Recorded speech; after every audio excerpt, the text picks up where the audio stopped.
Hello बच्चों, मैं हूँ राकेश शर्मा और आप देख रहे हैं हमारा यूट्यूब चैनल RBSC गुरुजी।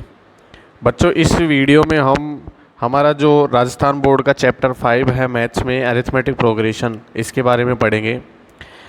अगर आपको वीडियो अच्छा लगे, अगर आपको कुछ इस वीडियो से समझ में आए तो हमारे वीडियो को लाइक कीजिए, शेयर कीजिए और हमारे चैनल को सब्सक्राइब कीजिए और बेल आइकन के बटन को दबाइए, जिससे नोटिफिकेशन आपको जल्दी से जल्दी और सबसे पहले मिले। तो हम बढ़ते हैं हमारे नेक्स्ट चैप्टर 5 अरिथमेटिक प्रोग्रेशन की तरफ। देखिए, अरिथमेटिक प्रोग्रेशन, यहाँ हमारे पास अरिथमेटिक प्रोग्रेशन दो वर्ड हैं अरिथमेटिक प्रोग्रेशन में, एक तो है अरिथमेटिक और दूसरा है प्रोग्रेशन। ठीक है, तो मैं आपको पहले प्रोग्रेशन के बारे में बताता हूँ कि प्रोग्रेशन का मतलब होता क्या है। यहाँ जो वर्ड है प्रोग्रेशन, इस प्रोग्रेशन वर्ड का मतलब होता है सीरीज। इसका मतलब क्या होता है? सीरीज होता है। सीरीज कैसे कि हमने अभी मैथ्स पढ़ रहे हैं, तो मैथ्स में हमारे पास कौन सी सीरीज हो सकती है? नंबर्स की सीरीज हो सकती है। तो इसलिए मैंने मान लो नंबर्स की सीरीज़ लिखी, जैसे 1 3 5 6 7 9 10 एट्सेट्रा। ये जो है एक के बाद एक जब हम नंबर लिखते हैं तो उसको क्या बोला जाता है? सीरीज बोला जाता है। ठीक है, प्रोग्रेशन का मतलब क्या होता है? सीरीज होता है। और जब हम एक के बाद एक नंबर लिखते हैं तो उसको क्या बोला जाता है? सीरीज बोला जाता है। ठीक है, अब हम देखते हैं कि अरिथमेटिक का मतलब क्या होता है। अरिथमेटिक का मीन्स क्या होता है? तो ये जो अरिथमेटिक का मतलब है, आपको थोड़ा और अच्छे से पता चलेगा जब आप इसको हिंदी में पता करेंगे कि इसका अरिथमेटिक का हिंदी में मतलब क्या होता है। तो मैं आपको हिंदी में बता देता हूँ। अरिथमेटिक को हिंदी में बोला जाता है समांतर। हिंदी में क्या बोला जाता है इसको? समांतर। अब समांतर वर्ड से आप सब समझ सकते हैं। आपने हिंदी में पढ़ा होगा, जब हम समांतर का क्या करेंगे? संधि विच्छेद करेंगे, तो इसका मतलब होगा समान अंतर। समांतर का मतलब क्या हो गया? समान अंतर। समांतर का मतलब हो गया समान अंतर। समान अंतर मतलब सेम डिफरेंस। समान अंतर मतलब क्या हो गया? Same difference. अब हमें क्या देखना है? हमें ये देखना है कि ऐसी नंबर की सीरीज़ जिसमें एक के बाद एक नंबर के बीच में क्या हो? डिफरेंस सेम हो। उनका डिफरेंस क्या होना चाहिए? बिल्कुल सेम होना चाहिए। तो ऐसी सीरीज को हम क्या बोलेंगे? अरिथमेटिक प्रोग्रेशन बोलेंगे। ऐसी सीरीज को हम क्या बोलेंगे? अरिथमेटिक प्रोग्रेशन बोलेंगे। फॉर एग्जांपल, जैसे मैंने एक एग्जांपल लिया 2 6 10 14 18 डॉट डॉट डॉट, ये एक सीरीज़ ली मैंने। और दूसरी सीरीज में लेता हूँ 1 3 7 15 19, ये मैंने एक सीरीज़ ली। दो सीरीज आपके सामने है। अब हम देखते हैं कि इन दोनों सीरीज में से अरिथमेटिक कौन सी है, अरिथमेटिक प्रोग्रेशन कौन सा है। तो देखिए, जब हम इसमें देखेंगे 2 से हमने 6 किया तो +4 किया। जब हमने 6 to 10 किया तो +4 किया। 10 to 14 किया +4। और यहाँ 14 to 18 भी कितना हुआ? +4 हुआ। मतलब अगर हम देखें तो जब हम आगे नंबर बढ़ाते जा रहे हैं तो यहाँ पर सब में +4 +4 +4 +4 है। मतलब सभी का डिफरेंस क्या है? सेम है। सभी का डिफरेंस क्या है? सेम है।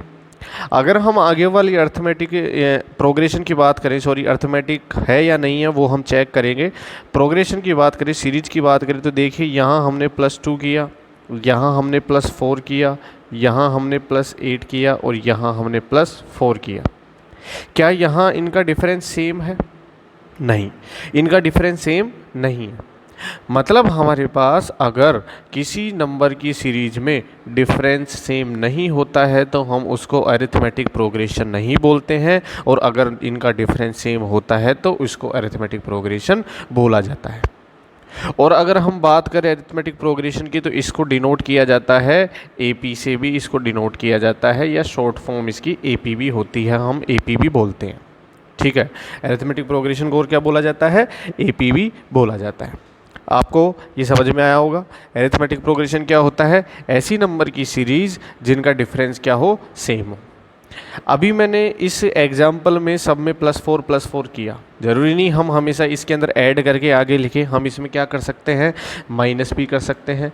माइनस कैसे कर सकते हैं? देखिए, जैसे मैंने एक एग्जाम्पल लिया कि 11, 6, 1, -4, -9 ये हमारे पास क्या है, एक सीरीज चल रही है। अब देखिए इसमें हो क्या रहा है, 11 से 6 -5 हुआ, 6 to 1 -5 हुआ, 1 to -4 -5 हुआ, और -4 to -9 -5 हुआ। तो यहाँ हमारे पास ये माइनस में है, सब माइनस है लेकिन डिफरेंस सबका क्या है, सेम है। तो यहाँ हमारे पास अगर डिफरेंस सबका सेम होता है तो हम उसको क्या बोलते हैं, एरिथमेटिक प्रोग्रेशन बोलते हैं। क्या बोला जाता है इसको, एरिथमेटिक प्रोग्रेशन। ठीक है, तो आपको ये समझ में आया होगा। अब हम बात करते हैं कि इस एरिथमेटिक प्रोग्रेशन में क्या क्या चीज़ें होती है, क्या क्या टर्म्स होती है, ये टर्म्स हमें पता होनी चाहिए।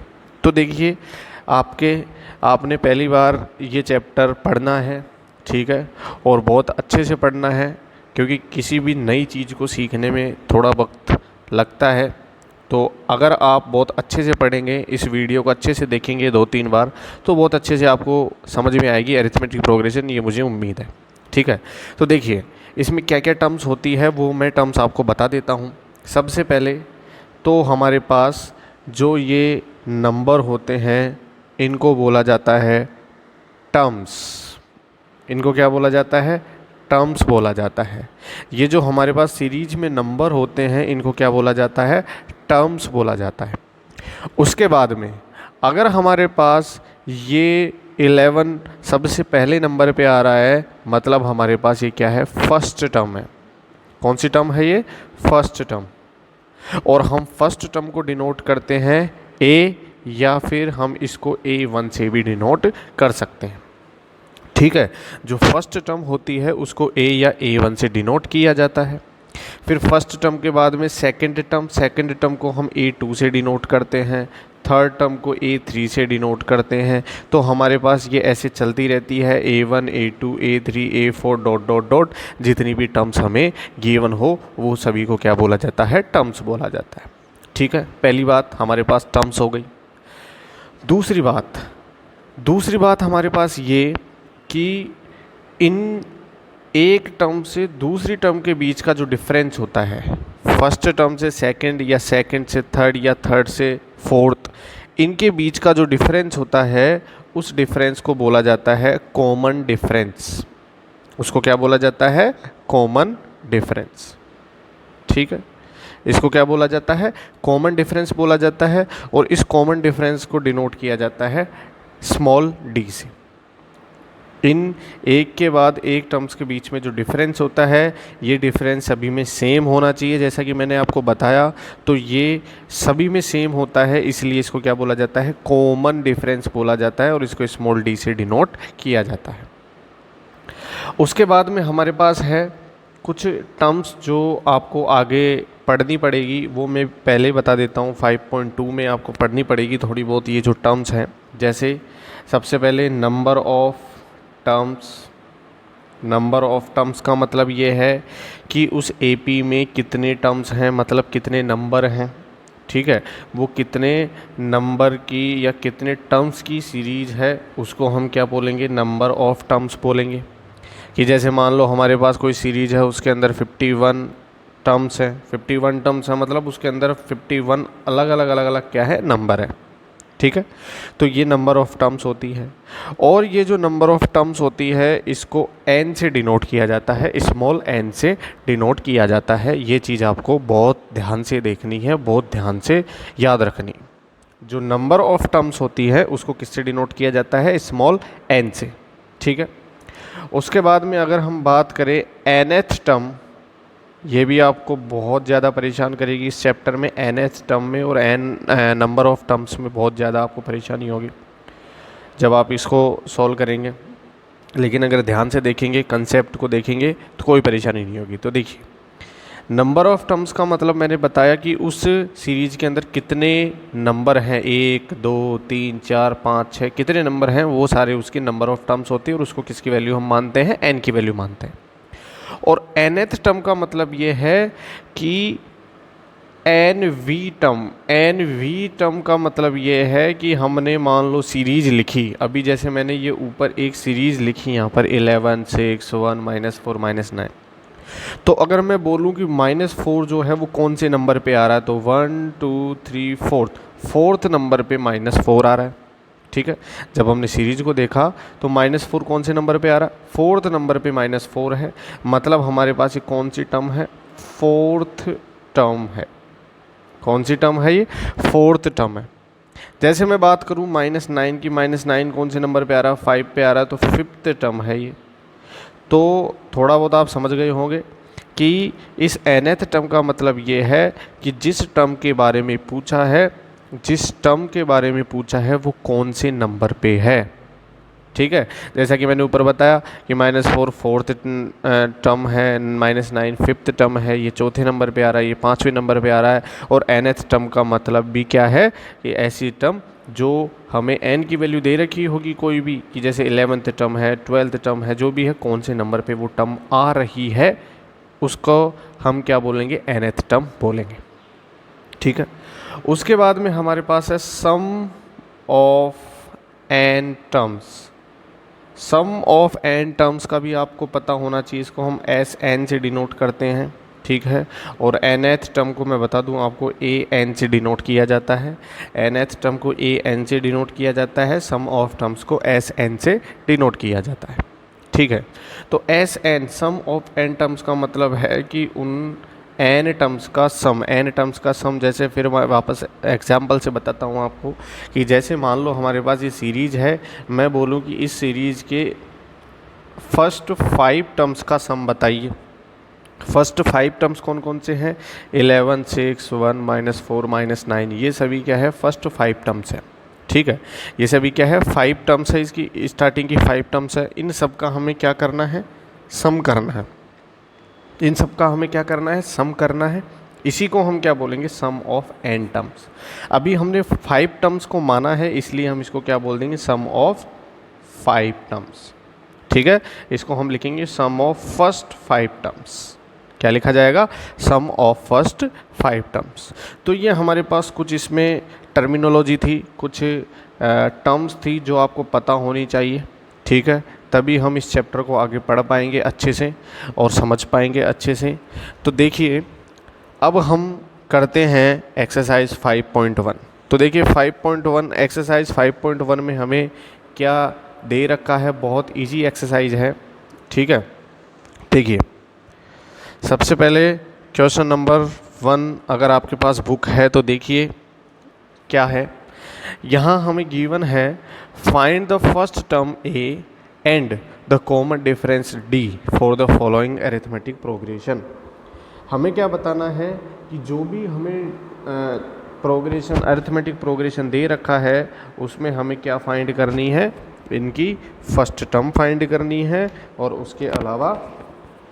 उसके अलावा इसका कॉमन डिफरेंस फाइंड करना है। तो कुछ एक क्वेश्चन में आपको इसमें 7 क्वेश्चन दे रखे हैं, 1-2 क्वेश्चन मैं आपको करके बता देता हूँ। जैसा कि इसमें फर्स्ट क्वेश्चन है वो हमें गिवन है 6 9 12 15 ... ये कंटिन्यू है। हमें इसमें केवल इतना सा बताना है कि फर्स्ट टर्म कौन सी है। तो यहाँ हमारे पास क्या है, आपको सबको दिख रहा है फर्स्ट टर्म। फर्स्ट टर्म को ए से डिनोट किया जाता है जैसा कि मैंने पीछे बताया, और यहाँ पर फर्स्ट टर्म क्या है, 6 है, तो फर्स्ट टर्म 6 हो जाएगी। अब हम बात करें कॉमन डिफरेंस की, तो कॉमन डिफरेंस बच्चों फाइंड किया जाता है आगे वाली टर्म में से पीछे वाली टर्म को माइनस करके। आगे वाली टर्म में से पीछे वाली टर्म को माइनस करके, मतलब मैंने अभी जैसा बताया ये A1 है, ये A2 है, ये A3 है, ये A4 है। ठीक है, तो हम कॉमन डिफरेंस फाइंड करने के लिए जिसको स्मॉल d से डिनोट किया जाता है, A2 में से A1 को माइनस करेंगे, या आप A3 में से A2 को माइनस करो, या A4 में से A3 को माइनस करो, किसी को भी माइनस करो, डिफरेंस सबका क्या आएगा, सेम आएगा। तो यहाँ पर A2 माइनस A1 मतलब 9 माइनस 6 जो है वो इसका कॉमन डिफरेंस हो जाएगा 3। इसका कॉमन डिफरेंस कितना हो गया, 3 हो गया। ठीक है, तो उम्मीद है आपको ये क्वेश्चन समझ में आया होगा। इजी क्वेश्चन है, कुछ ज़्यादा बहुत बड़ी बात नहीं है, अभी तो बहुत अच्छे क्वेश्चन इस चैप्टर में आने हैं। ठीक है, आगे देखिए एक एग्जांपल मैं और लेता हूँ। जैसे क्वेश्चन नंबर 3 है, ये फर्स्ट का 3, 3/2 1/2 -1/2 -3/2। यहाँ हमें वही बताना है फर्स्ट टर्म क्या होगी। तो यहाँ हमारे पास फर्स्ट टर्म जो है वो हो जाएगी 3/2, और जो कॉमन डिफरेंस है जिसको हम स्मॉल डी से डिनोट करते हैं वो हो जाएगा A2 - A1। मतलब 1/2 में से 3/2 क्या कर देंगे, माइनस कर देंगे। 1/2 - 3/2 तो कितना हो जाएगा, 2 - 2 मतलब हो गया हमारे पास -1।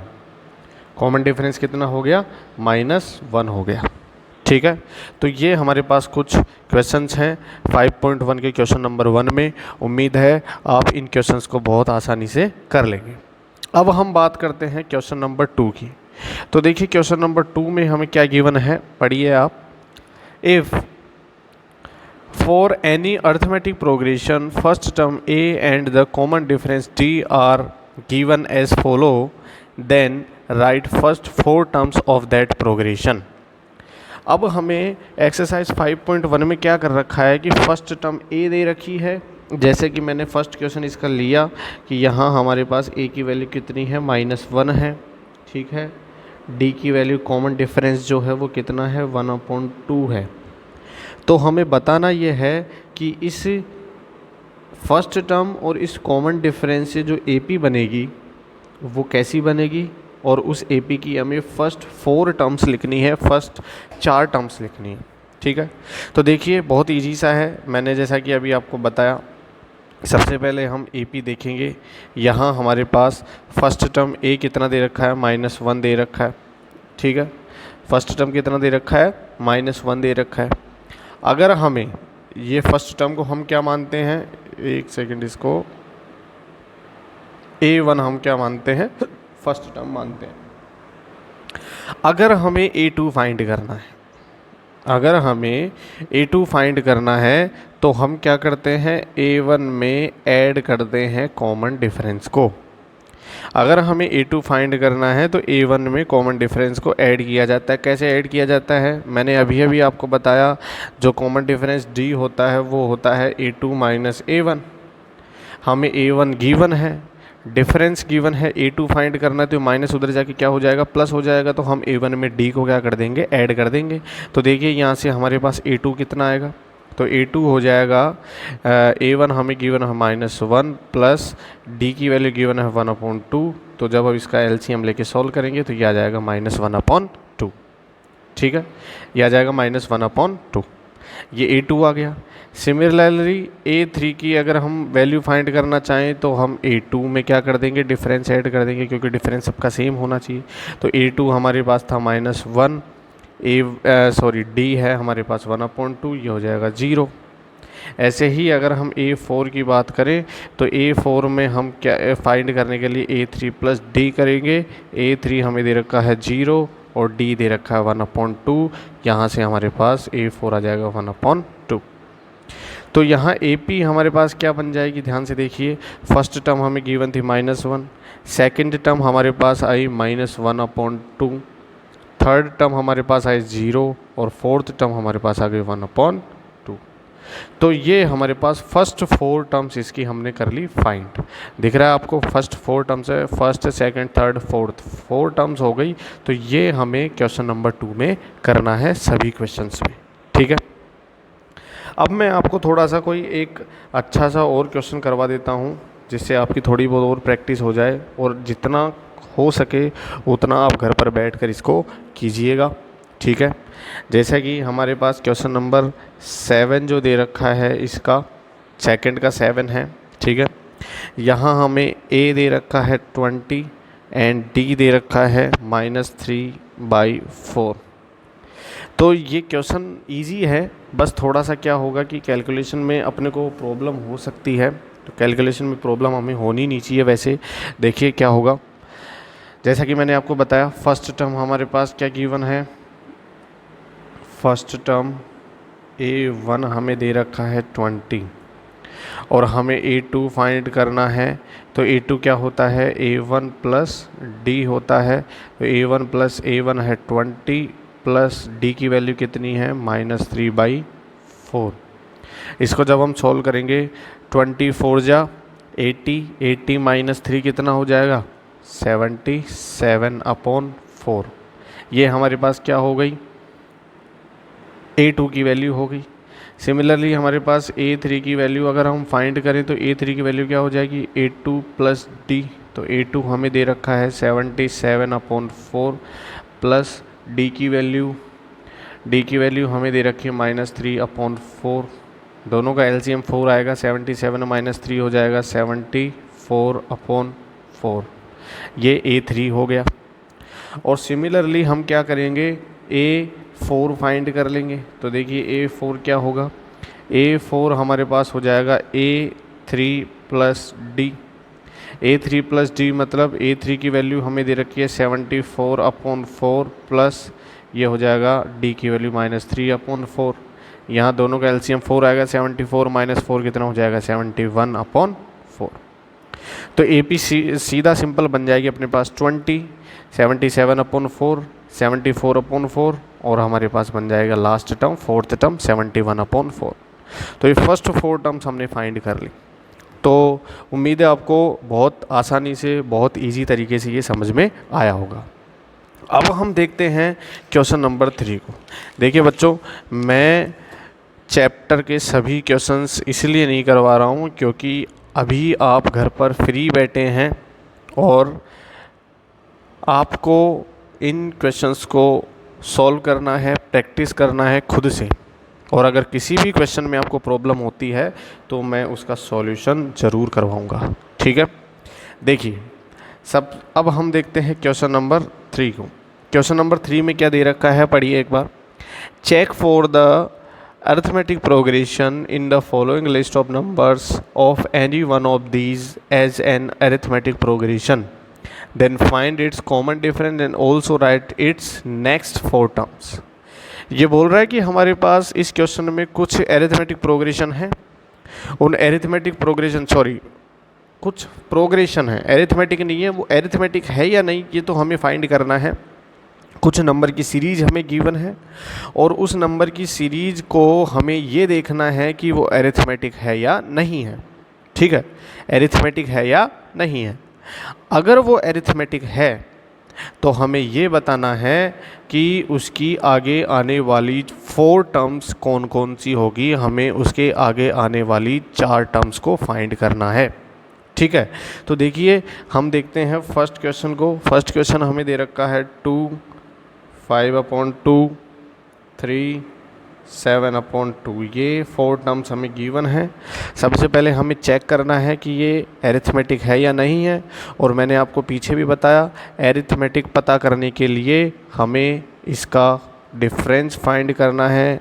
सभी का डिफरेंस जो है वो क्या होना चाहिए, कॉमन होना चाहिए, सेम होना चाहिए। तो सबसे पहले फर्स्ट टर्म हमारे पास A1 हो गई 2। सेकेंड टर्म आपको पता है A2 हमें 5/2 दे रखी है। तो कॉमन डिफरेंस क्या होगा, कॉमन डिफरेंस। तो देखिए यहाँ पर ध्यान से अगर हम कॉमन डिफरेंस D को फाइंड करें तो ये होता है A2 माइनस A1। और A2 माइनस A1 की वैल्यू देखिए ध्यान से, A2 हमें गिवन है 5/2 माइनस A1 की वैल्यू है 2। तो ये हो जाएगा 2 2 जा 4, 5 माइनस 4 हो जाएगा 1/2। यहाँ से कॉमन डिफरेंस कितना आया 1/2, मतलब हमने इसमें 1/2 ऐड कर दिया तो हमारे पास क्या आ गया 5/2 आ गया। अब आगे अगर हम देखें, ये मान लो हमारे पास D1 है, ये D2 फाइंड करते हैं। देखिए A3 में से A2 को हम फाइंड करेंगे, माइनस करेंगे A3 में से A2 को माइनस करते हैं तो 3 माइनस 5/2 हमने माइनस किया तो देखिए क्या हो जाएगा 2 3 जा 6, 6 माइनस 5 1/2। यहाँ भी हमारे पास क्या आ रहा है डिफरेंस 1/2 आ रहा है। अब हम D3 फाइंड करेंगे। D3 फाइंड करने के लिए A4 माइनस A3 होगा। तो A4 माइनस A3 कितना होगा, ध्यान से देखिए। A4 है 7/2, A3 है 3, तो 7/2 माइनस 3 इक्वल्स टू 2 3 जा 6, 7 माइनस 6 1/2। तो ध्यान से देखिए यहाँ हमारे पास डिफरेंस 1/2 है, 1/2 है, 1/2 है, मतलब हमारे पास डिफरेंस क्या है, सबका सेम है। So difference is same. ठीक है, यहाँ हमें लिखना है since difference is same so this is an A P. ये क्या है, हमारे पास एक ए पी है। ये क्या है, एक ए पी है। अब हमने पता कर लिया कि ये ए पी है। अब हमें क्या करना है, इसके आगे की नेक्स्ट 4 टर्म्स फाइंड करनी है। तो जैसा मैंने बताया आपको कि आगे की टर्म्स फाइंड करने के लिए हम कॉमन डिफरेंस को ऐड करते रहते हैं। तो जैसे हमें A5 फाइंड करना है तो हमें A4 में कॉमन डिफरेंस ऐड करना होगा। अगर हमें A6 फाइंड करना है तो A5 में कॉमन डिफरेंस में ऐड करना होगा। अगर हमें A7 फाइंड करना है तो हमें A6 में कॉमन डिफरेंस ऐड करना होगा। और अगर हमें A8 फाइंड करना है तो A7 में कॉमन डिफरेंस ऐड करना होगा। सभी हम आसानी से फाइंड कर सकते हैं। कैसे, देखिए A4 हमारे पास है 7/2 और कॉमन डिफरेंस है 1/2। दोनों को ऐड किया तो 7 + 1 8/2 कितना हो जाएगा, 4। A5 हमारे पास है 4 प्लस कॉमन डिफरेंस 1/2, 4 2 जा 8 + 1 9/2। ऐसे ही हमारे पास 9/2 में 1/2 ऐड करेंगे तो ये हो जाएगा 5। और यहाँ हम 5 + 1/2 करेंगे तो ये हो जाएगा 11/2। तो ये हमारे पास नेक्स्ट 4 टर्म्स यहाँ पर आ चुकी है, A5 A6 A7 और A8। ठीक है, अब हम देखते हैं एक अच्छा क्वेश्चन जो हमें ये पता करे कि इसमें अरिथमेटिक है या नहीं है। तो आप देखिए आपके क्वेश्चन नंबर 3 का थर्ड क्वेश्चन। तो देखते हैं क्वेश्चन नंबर 3 का थर्ड क्वेश्चन क्या है। सॉरी, देखिए यहाँ है हमारे पास A² A³ A⁴ ये हमारे पास क्या दे रखी है, हमें एक प्रोग्रेशन दे रखा है, एक सीरीज़ दे रखी है। तो हम इसमें देखते हैं कि डिफरेंस सेम है या नहीं है। तो सबसे पहले D1 हम फाइंड करेंगे। D1 कैसे फाइंड किया जाता है, A2 में से A1 को माइनस करेंगे। तो देखिए A² में से A को माइनस किया, A² में से A को माइनस किया तो यहाँ पर आया दोनों में से A कॉमन और यहाँ बचेगा A-1। ठीक है, अब हम D2 फाइंड करेंगे। D2 फाइंड करने के लिए हम क्या करते हैं, A3 में से A2 को माइनस करते हैं। तो देखिए A3 हमारे पास है A³ और A2 है हमारे पास A²। दोनों में से A² कॉमन लिया तो यहाँ बचा A-1। और ऐसे ही हम D3 फाइंड करेंगे, ये हो जाएगा A4 - A3। तो यहाँ से A4 है हमारे पास A⁴ और ये है A³। तो यहाँ से A³ हमने कॉमन लिया, ये बचा A-1। अब आप ध्यान से देखिए, क्या हमारे पास ये और ये टर्म सेम है? क्या ये तीनों टर्म सेम है? हाँ है, A-1 A-1 A-1 तो सेम है, लेकिन यहाँ हमारे पास ये डिफरेंस है। ये A है, ये A² है, ये A³ है, आगे A4 आएगा, A⁴ आएगा। तो ये टर्म्स क्या नहीं है, सेम नहीं है। और अगर हमारे पास ये टर्म्स सेम नहीं है तो हम इसको AP नहीं बोल सकते। अगर सभी का डिफरेंस कॉमन नहीं है तो हम इसको AP नहीं बोल सकते। ठीक है, समझ में आया होगा थोड़ा बहुत आपको। आगे हम देखते हैं क्वेश्चन नंबर 4। इसी क्वेश्चन नंबर 3 का क्वेश्चन नंबर 4 है। देखिए यहाँ हमें दे रखा है √3 √6 √9, आगे है √12। अब देखिए माइनस करना है हमें, थोड़ा सा आपको अंडर रूट वाले माइनस भी आने चाहिए। जैसे मैंने D1 फाइंड किया तो D1 हो जाएगा A2 - A1। तो A2 मतलब √6 में से हमें √3 माइनस करना है। हम इसमें से क्या कॉमन ले सकते हैं, √3 कॉमन ले सकते हैं। कैसे ले सकते हैं, 6 को हम 2 × 3 लिख सकते हैं। तो √3 मैंने कॉमन लिया, 2 बचा तो यहाँ पर बचेगा √2 और ये √3 ऐसे कैसे पूरा कॉमन आ गया तो 1 बचा। सिमिलरली हम D2 फाइंड करेंगे। तो यहाँ से √9 - √6, तो यहाँ से क्या कॉमन आ सकता है, √3 कॉमन आ सकता है। √3 मैंने कॉमन लिया तो ये बचेगा √3 और यहाँ बचेगा √2। तो ध्यान से देखिए, अगर हम फर्स्ट D1 को और D2 को देखें तो क्या ये सेम है, नहीं है। अगर ये सेम नहीं है तो हमारे पास ये AP नहीं है। ठीक है, और एक चीज़ मैं आपको क्लियर कर दूं कि आपको D1, D2, D3 तीनों फाइंड करने हैं, तो यहाँ पर D3 भी देख लेना कि D3 क्या है। वैसे हमें 2 टर्म से पता चल गया। कभी कभी क्या होता है, फर्स्ट D1 और D2 सेम हो जाते हैं लेकिन D3 अलग हो जाता है, तो हमें D1, D2 से ही पता नहीं करना है, हमें D3 भी फाइंड करना है। ठीक है, तो हमें पता चलेगा कि वो AP है या नहीं है। ठीक है, आगे हम देखते हैं एक 7th क्वेश्चन और देखते हैं, फिर हम 5.1 को कंप्लीट करते हैं। देखिए यहाँ हमारे पास क्वेश्चन नंबर 7, क्वेश्चन नंबर 3 का question number 7 sorry question number 8 है। 3 + √2 3 + 2√2 एंड 3 + 3√2 ... ये हमें क्वेश्चन दे रखा है, पता करना है AP है या नहीं। तो देखिए बहुत आसान, D1 है, सबसे पहले A2 - A1 हम करेंगे। A2 हमें पूरा जो टर्म है वो है 3 + √2, इसमें से हमें माइनस करना है 3 को, 3 से 3 कैंसिल आउट हुआ, बचा क्या, √2। ठीक है, D2 फाइंड करेंगे, A3 - A2, तो यहाँ पर A3 हमारे पास है 3 + 2√2 माइनस A2 है 3 + √2। तो ध्यान से देखिए, 3 से 3 माइनस हो गया, 2√2 में से 1√2 माइनस करेंगे तो क्या बचेगा, √2 बचेगा। आगे D3 फाइंड करेंगे तो ये हो जाएगा A4 - A3। तो ध्यान से देखिए, A4 हमें गिवन है 3 + 3√2 और A3 गिवन है 3 + 2√2। यहाँ 3 से 3 का माइनस हो गया, 3√2 में से 2√2 माइनस किया तो हमारे पास क्या आ गया, √2। तो देखिए ध्यान से, हमारे पास डिफरेंस सबका क्या है, √2 √2 √2, सबका डिफरेंस जो है वो कॉमन है, सेम है, इसलिए हम क्या बोल सकते हैं कि ये क्या है, एक AP है। ये क्या है, एक AP है। अब अगर ये AP है तो हमें क्या फाइंड करना है, इसके आगे की टर्म्स फाइंड करनी है। तो जैसे हमने A5 फाइंड करेंगे तो A4 + D करेंगे। तो ध्यान से देखिए, A4 हमें दे रखा है 3 + 3√2 और डिफरेंस है √2, तो क्या हो जाएगा, 3√2 + 1√2 4√2, तो 3 + 4√2। ऐसे ही हमारे पास 3 + 5√2 3 + 6√2 और 3 + 7√2, ये सभी क्वेश्चंस हो जाएंगे। ठीक है, तो उम्मीद है आपको ये जो वीडियो है वो अच्छा लगा होगा, पसंद आया होगा, आपको समझ में आया होगा। अब आगे जो हमारा वीडियो होगा एक्सरसाइज 5.2 का, वो मैं जल्द अपलोड कर दूंगा। अगर आपको ये वीडियो अच्छा लगे तो आप इस वीडियो को लाइक कीजिए, शेयर कीजिए और हमारे चैनल को सब्सक्राइब कीजिए और बेल आइकन के बटन को दबाइए, जिससे नोटिफिकेशन आपको जल्दी से जल्दी सबसे पहले मिले।